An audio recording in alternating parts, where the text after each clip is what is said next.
Pollination. Flowers are the most attractive part of a plant. They produce fruits and seeds. New plants grow from seeds. Thus, flowers are a very important part which help in producing new plants. Parts of flower. Flowers have different shapes, sizes and colors, but most flowers contain the parts as shown in the figure. You can see the labeled diagram. You can learn this. Broadly, there are 4 parts of a flower: calyx, corolla, endoecium, and gynoecium. These parts are arranged in whorls or a circular pattern. Calyx. Calyx is the outermost whorl.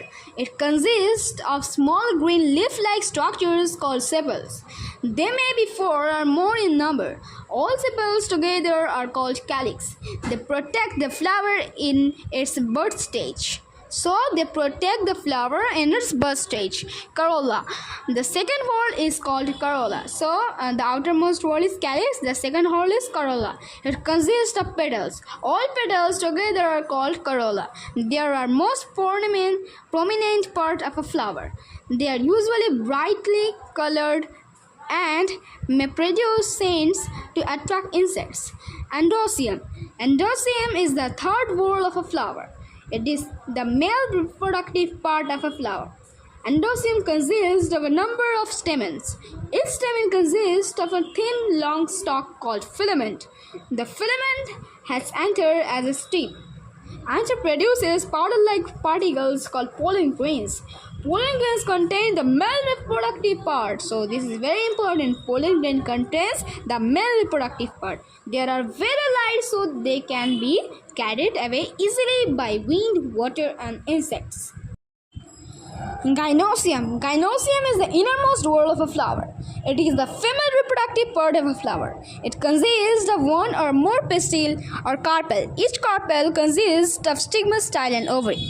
What is stigma? Stigma is a knob-like structure at the tip of pistil. It is sticky. It receives the pollen grain. Style. Style is a tube-like structure which connects the stigma to ovary. Ovary. Ovary is the swollen portion at the base of pistil. Inside the ovary, small egg-like structures are present called the ovules.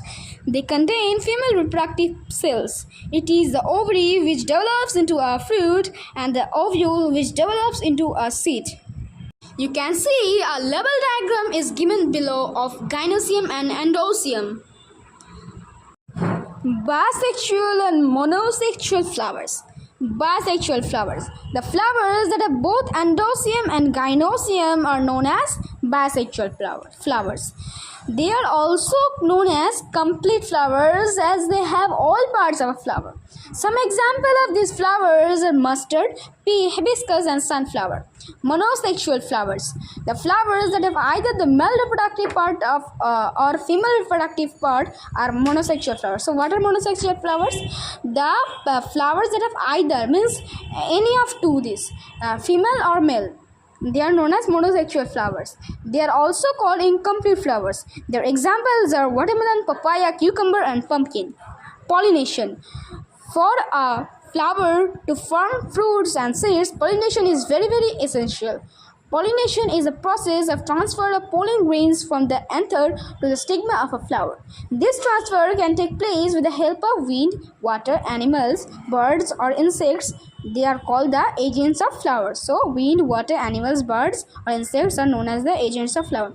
Now, again going to what are pollination. Pollination is the process of transfer of pollen grains from anther to stigma of a flower. Now, processes of pollination. Anther of a flower produces pollen grains which contain male reproductive cells called gametes. These pollen grains are carried by wind, water, animals, birds, or insects. They fall on the stigma of same flower or another flower of the same kind. From stigma, they reach ovary through the style. Inside the ovary, the pollen grains pass the male cells to ovules.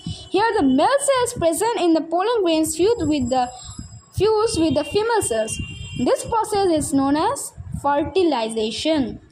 It results in the formation of fruit from the ovary and seeds from the ovules of a flower.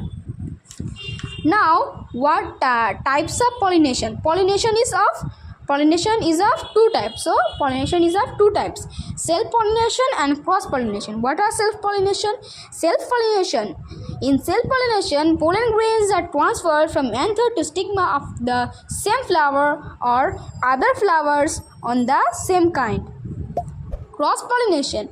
When the pollen grains are transferred from anther to stigma of a flower on another plant of the same kind is known as cross-pollination. You can see the picture of self-pollination and cross-pollination given below. This is the process in which the self-pollination and the cross-pollination goes on. Thank you.